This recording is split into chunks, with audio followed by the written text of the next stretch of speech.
మీ ఎలాంటి వ్యాపార ప్రకటనలకైనా వెంటనే మా ఛానల్ సంప్రదించండి. అందరికీ నమస్కారం. ఈరోజు మనతో పాటు ఉన్నారు ప్రముఖ ఆధ్యాత్మికవేత్త జ్యోతిష పండితులు శేషగిరిరావు గారు. గురుగారితో మాట్లాడదాం. గురుగారు నమస్కారం. నమస్తే అమ్మా. గురుగారు, ఈ నవంబర్ మాసంలో కర్కాటక రాశి వారికి ఎలా ఉంటుందంటారు? కర్కాటక రాశి వారికి ఈ నెలలో గత 2-3 నెలలతో పోలిస్తే ఖచ్చితంగా కొద్దిగా మంచి కాలం బిగిన్ అయిందనే చెప్పాల్సి ఉంటుంది. ముఖ్యంగా ఏదైతే ఈ కర్కాటక రాశి వాళ్ళు ఉండే ప్రధానమైన బలహీనత అవ్వచ్చు, బలం కావచ్చు, కానీ కొద్దిగా భావోద్వేగం అనేది ఎక్కువ ఉంటుంది. అంటే మనం ఒక ఎమోషనల్ తత్వం అనేది వీళ్ళకి ఎక్కువ ఉండటం అనేది ఉంటుంది. సో దానివల్లే ఒక్కోసారి వీళ్ళు తొందరపాటు నిర్ణయాలు తీసుకోవటం, తర్వాత ఇప్పుడున్న ఆలోచన ఎప్పుడైతే ఇవాళ ఉన్న ఎమోషన్ రేపు ఉండకపోవచ్చు కదా. సో ఆ ఎమోషన్స్కి అనుగుణంగా వీరి యొక్క మనసు మారిపోతూ ఉంటాం. దానివల్ల ఒక్కోసారి వీళ్ళకి వీరే చికాకులు తెచ్చుకోవటం, ఇలాంటివన్నీ కూడా గత కొద్ది నెలలుగా మిగతా గ్రహస్థితి కూడా అంత అనుకూలకంగా లేకపోవటం వల్ల ఇబ్బందులు పడటం అనేది ఎక్కువగా జరిగింది. అయితే ఇప్పుడు ఎప్పుడైతే గురుడి ప్రస్తుతం అతిచారం వల్ల వీరి యొక్క కర్కాటక రాశిలోకి మోక్షంలోకి రావటం అనేది జరిగింది. తర్వాత ఏదైతే వారి యొక్క వృత్తి ఉద్యోగాల కారకుడు కూడా కుజుడు సక్షేత్రానికి చేరుకోవటం అనేది జరిగింది. తర్వాత మరి నవంబర్ మధ్య నుంచి ఇంకా కొద్దిగా మంచి ఫలితాలు, తర్వాత నవంబర్ 2 నుంచి శుక్రుడు తమ సక్షేత్రంలోకి చేరుకోవటం జరిగింది. తర్వాత ఇలా అన్ని గ్రహాలు కూడా కాస్త కోస్తో అనుకూలకంగానే వీరికి వెళ్ళబోతున్నాయి. కనుక వృత్తి ఉద్యోగాలు వాళ్ళకేనే కాదు, ఏదైనప్పటికీ కూడా ఈ నెల అంతా కూడా కర్కాటక రాశి వారికి అంచెలంచెలుగా చాలా మంచి పీరియడ్లోకి వెళ్ళబోతున్నారు. అది వీళ్ళు జాగ్రత్తగా గుర్తుంచుకుంటే చాలు. విద్యార్థులకు ఎలా ఉండబోతున్నారు? తప్పకుండా కర్కాటక రాశి విద్యార్థులకు కూడా ఇప్పుడు బుద్ధి బలానికి కారకుడైన కుజుడు కూడా మంచి ప్లేస్లో రావటం అనేది, కనుక ఇటు విద్యార్థులనే కాకుండా ఏదైనప్పటికీ కూడా వీరి యొక్క సంతానం అనుకోండి, ఈ కర్కాటక రాశి సంతానం అనేది ఇప్పుడు కొద్దిగా డే బై డే చాలా మంచి వృద్ధిలోకి రావటం అనేది కనపడుతుంది. తర్వాత బాగా ఈ స్పాంటేనియస్గా స్పందించడం, అంటే సమయస్ఫూర్తి అంటాం మనం, దానికి తగ్గట్టుగా వీళ్ళ యొక్క జ్ఞానం మలుచుకోవటం అనేది కూడా ప్రస్తుతం ఎక్కువగా కర్కాటక రాశి వారికి కనపడుతుంది. అంటే మనం గతంలో చెప్పినట్టుగా ఇటు కర్కాటక రాశి విద్యార్థులనే కాదు, ఇదే కర్కాటక రాశిలో జన్మించిన విద్యార్థులు కూడా, అంటే ఈ తల్లిదండ్రుల పిల్లల్లో కాదు, విడిగా కూడా కర్కాటక రాశిలో జన్మించిన విద్యార్థులు, అంటే ఇప్పుడు ఆ విద్యార్థులు పునర్వసు 4వ పాదంలో పుట్టిన, తర్వాత పుష్మి 4 పాదాల్లో పుట్టిన, ఆశ్లేష 4 పాదాల్లో పుట్టిన వాళ్ళందరూ కూడా కర్కాటక రాశికి సంబంధించిన వాళ్ళే అవుతారు. మరి అందులో మరి విద్యార్థులు ఉంటారు, వ్యాపారస్తులు ఉంటారు, ఉద్యోగస్తులు ఉంటారు, ఇలా రకరకాల వాళ్ళు ఉంటారు కదా. అలా ఈ విద్యార్థులు కూడా ఇప్పుడు ఖచ్చితంగా వారి విద్యలో అభివృద్ధికి రావటం అనేది అయితే జరుగుతుంది. సో కనుక అది కూడా మంచి ఫలితం అనేది చెప్పాలి. అయితే కొత్తగా కర్కాటక రాశి వాళ్ళు ఎవరికైనా పిల్లలు కావాలనే కోరుకున్నా, అంటే లేదా సంతానం కోసం ఎదురు చూపులు చూస్తున్న దంపతులు ఎవరైనా ఉంటే కూడా వారికి కూడా ఇది మంచి కాలంగానే చెప్పాలి. కనుక కర్కాటక రాశి వారికి సంతానం విషయాల్లో అంటే సంతానం చుట్టూ తిరిగే అన్ని అంశాల్లో కూడా అనుకూలకంగానే ఉందని చెప్పాల్సి ఉంటుంది ఈ నెలంతా కూడా. ఉద్యోగపరంగా ఎలా ఉండబోతుందంటే, ఉద్యోగపరంగా మధ్య మధ్యలో చిన్న ఇబ్బందులు, ఎందుకంటే పంచమంలో ఉద్యోగాధిపతి అనేది మధ్య మధ్యలో ఇబ్బంది పెట్టడం అనేది ఉంటుంది, లేదా ఆకస్మిక మార్పులు అనేవి కూడా సంభవిస్తాయి. ఒకసారి ఉన్నట్టుండి ఏదైనా సరే వేరే ప్రాంతాలకు బదిలీ చేయటం కూడా, ముఖ్యంగా ఈ ప్రభుత్వ ఉద్యోగ రంగంలో ఉన్న వాళ్ళకైతే కనుక ఒక్కోసారి బదిలీలు పరిస్థితులు కూడా ఎదుర్కోవాల్సిన విధానం ఉంటుంది. సో అలా ఉద్యోగాల్లో అనివార్యంగా కొన్ని మార్పులు వచ్చేందుకు అవకాశాలు ఎక్కువగా ఉన్నాయి. తర్వాత ఉద్యోగాల్లో కూడా వీళ్ళు ఇదే మనం సడన్ ఎమోషన్స్ వల్ల కొన్ని ఇబ్బందులు వీళ్ళు తెచ్చుకోవటం, లేదా తొందరపాటు చూపించటం, అది గత 2-3 నెలలతో పోలిస్తే తగ్గినట్టు, అంతే తప్ప పూర్తిగా తొలగినట్టు కాదు.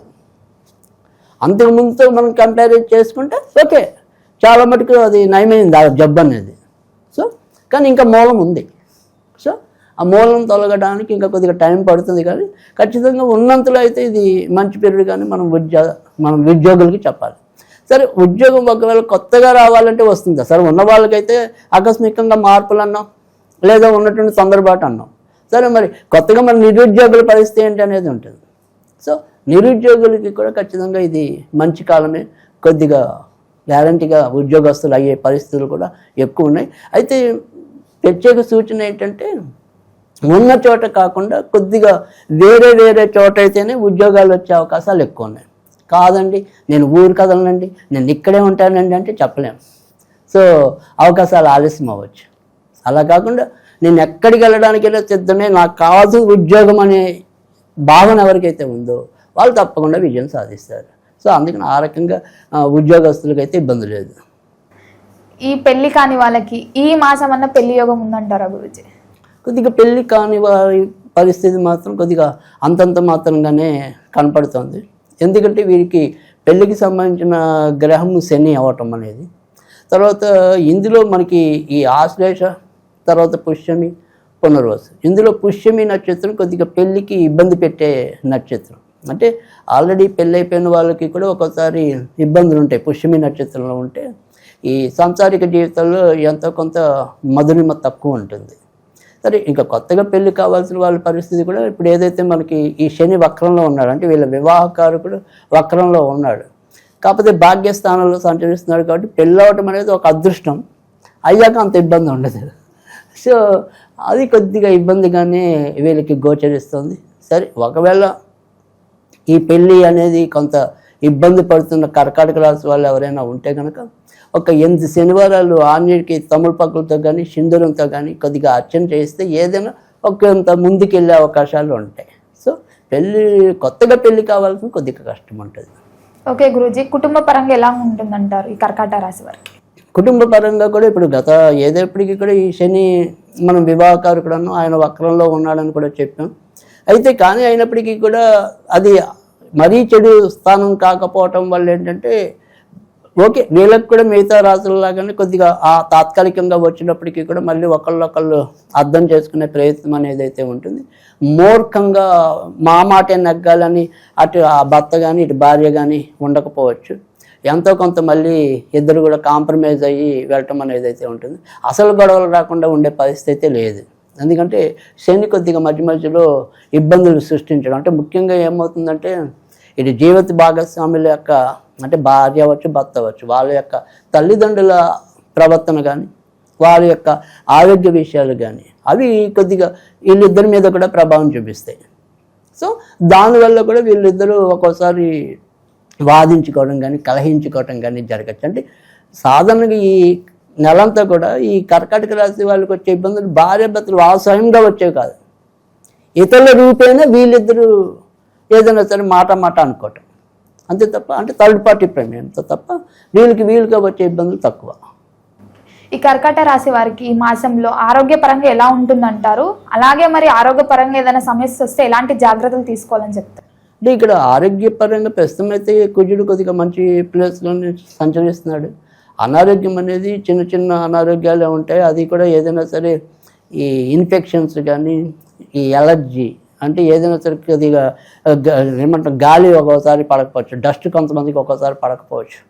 సో అలా ఆ రకంగా వచ్చే వ్యాధులే తప్ప మరీ భయపడే అంత పెద్ద పెద్ద వ్యాధులు అయితే కనుక ఈ నెలలో కర్కాటక రాశి వాళ్ళకి ఏమీ కనపట్ల. అందుకని అంత భయమేమీ అవసరం లేదు. సో ఏదైతే ఈ డస్ట్ ఎలర్జీ కానీ ఇతరత్ర ఇలాంటివి ఉన్నాయి వాళ్ళకి ఆల్రెడీ ఆ సిమ్టమ్స్ ఎప్పుడూ అనుభవం ఉంటాయి. సో అందుకని మనం ఎంతవరకు అలాంటి వాటికి దూరంగా ఉండటం అనేది వాళ్ళు నిర్ణయించుకుని వెళ్ళిపోతే చాలు. ఎందుకంటే ప్రత్యేకంగా ఉన్నటువంటి ముంచుకొచ్చే వ్యాధులు ఈ నెలలో వీళ్ళకి లేవు. అందుకని ధైర్యంగానే ఉండొచ్చు. న్యూ బిజినెస్ స్టార్ట్ చేద్దాం అనుకునే వాళ్ళకి ఈ మాసంలో చేయొచ్చు అంటారా గురూజీ? అంటే కొత్త వ్యాపారం చేయాలి అనుకునే వాళ్ళకి ఖచ్చితంగా నవంబర్ 2వ తారీఖు నుంచి శుక్రుడు స్వచేతన లాభాధిపతి రావటం అనేది జరిగింది. సరే, ఇక్కడ ఏదైనప్పటికీ కూడా వీళ్ళు చేసే వ్యాపారాలు ఎలాంటివి ఎంచుకుంటారనే దాని మీద ఉంటుంది. తర్వాత రెండోది ఏంటంటే ఇప్పుడు మళ్ళీ ఈ మీడియా రంగంలో కూడా ఇప్పుడు కొత్తగా ఎవరైనా సరే ఇటు ఏ ఫీల్డ్లో అయినా, అంటే సినిమా రంగంలో డైరెక్ట్ నటులో వాళ్ళు అనుకునే వాళ్ళు ఉండొచ్చు, లేదు మనం పాటలు పాడదాం అనుకునే వాళ్ళు ఉండొచ్చు, దర్శకత్వం వేద్దాం అనుకునే వాళ్ళు ఉండొచ్చు. సో ఏదైనప్పటికీ కూడా అంటే మీడియా రంగంలో ఎలాంటి కళారంగం ఏదైనప్పటికీ కూడా సాంకేతిక శాఖ అవ్వచ్చు, on the behind the screen, on the screen రెండు. సో రెండు వాళ్ళకి కూడా కొద్దిగా అనుకూలమైన మార్పులు రావటం అనేది ఒకటి. తర్వాత వ్యాపారం చేస్తే కొత్త వ్యాపారం ఎలాంటిది చేయాలి మనం అనేది చూసినట్టయితే కనుక ఈ ఆడవాళ్ళకి సంబంధించిన వ్యాపారాలు చేస్తే ఎక్కువ వృద్ధిలోకి రావటం. అంటే ఇప్పుడు బ్యూటీ పార్లర్లు పెడితే అది కలిసి వస్తుంది. తర్వాత కాస్మెటిక్స్ రంగం అనేది కలిసి వస్తుంది. తర్వాత స్త్రీలకి ఆభరణాలు ఏవైతే ఉంటాయో ఆర్టిఫిషియల్ కూడా ఇప్పుడు జ్యువెలరీ ఉంది. సో అలాంటివి ఏమైనా పెట్టాలంటే కనుక కలిసి వస్తాయి.